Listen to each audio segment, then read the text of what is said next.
Et je ne pense pas qu'il y ait de dauphin du président Senghor. Le 31 décembre 1980, Senghor décide librement de démissionner pour laisser son fauteuil à Abdou Diouf. Une première en Afrique.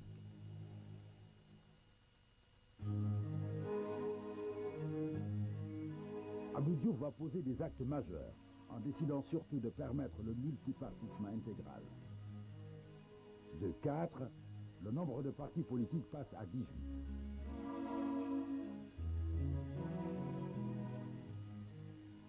À la présidentielle de 1983, Abdou Diouf fait face à Abdoulaye Wade du Parti démocratique sénégalais, Majmoud Diop du Parti africain de l'indépendance, Cheikh Anta Diop du Rassemblement national démocratique et Oumar Wane du Parti populaire sénégalais.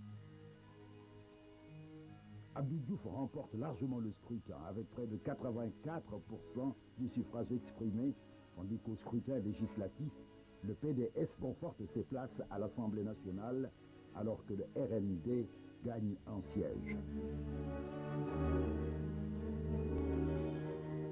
Malgré les réformes du code électoral qui garantit le secret du scrutin, le passage à l'isoloir demeure toujours facultatif. L'opposition dénonce la fraude et émet de nombreuses réserves sur le code électoral. Nous n'avons pas d'assesseurs dans les bureaux de vote, il n'y a pas de recensement contradictoire, il n'y a pas le secret du scrutin, etc. etc. Et aujourd'hui, nous ne sommes plus en régime de démocratie, mais la démocratie est devenue une simple façade. 1988 sur un consensus et adopte plusieurs amendements au code électoral.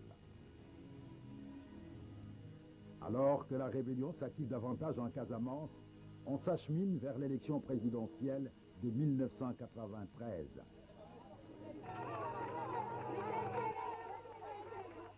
Abdou Diouf est face à 7 autres candidats, dont son principal challenger, Abdoulaye Wade. Cette fois-ci, cependant, aucun deagle de khalife général de confrérie ne viendra renforcer le président sortant. Longueur et confusion vont entacher ce scrutin présidentiel. La Commission nationale de recensement des votes suspend ses travaux sur un constat d'échec. Aujourd'hui, nous ne sommes pas en mesure de proclamer les résultats provisoires comme le prévoit l'article L58 du Code électoral. Le Conseil constitutionnel prend le relais. Son président d'alors, le juge Kéba Mbaye, démissionne alors que le pays entier attend avec impatience la proclamation des résultats. Contre toute attente, Abdou Diouf nomme un nouveau président du Conseil constitutionnel en la personne de Youssou N'Diaye qui déclare Diouf élu dès le premier tour, 3 semaines après le scrutin. Abdou Diouf perd un peu de sa légitimité. Mis devant le fait accompli, Maître Wade et les autres membres de l'opposition préparent les élections législatives du 9 mai 1993. La participation frise 40%. Le Parti socialiste perd des sièges au profit de l'opposition. La période post-électorale est cependant marquée par l'assassinat le 15 mai 1993 de Maître Babacar Seye, vice-président du Conseil constitutionnel. Le Sénégal est consterné. Maître Abdoulaye Wade et des membres de son parti sont suspectés. Ils seront arrêtés avant d'être blanchis par la justice. Le 2 juin 1993, un gouvernement de majorité présidentielle élargie est formé, avec, dans l'attelage gouvernemental, Ahmad Dansokho du PIT et Abdoulaye Bathily de la Ligue démocratique, mouvement pour le Parti du travail.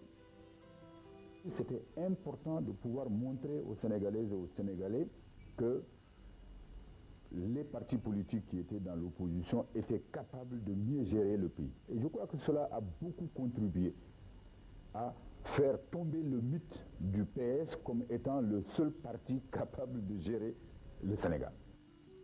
Le 12 janvier 1994, le Sénégal, à l'instar des pays de la zone franc, subit la dévaluation du franc CFA. Un plan d'urgence pour relancer la croissance est mis en chantier.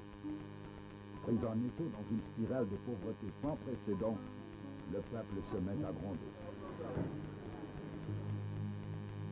Le 16 février 1994,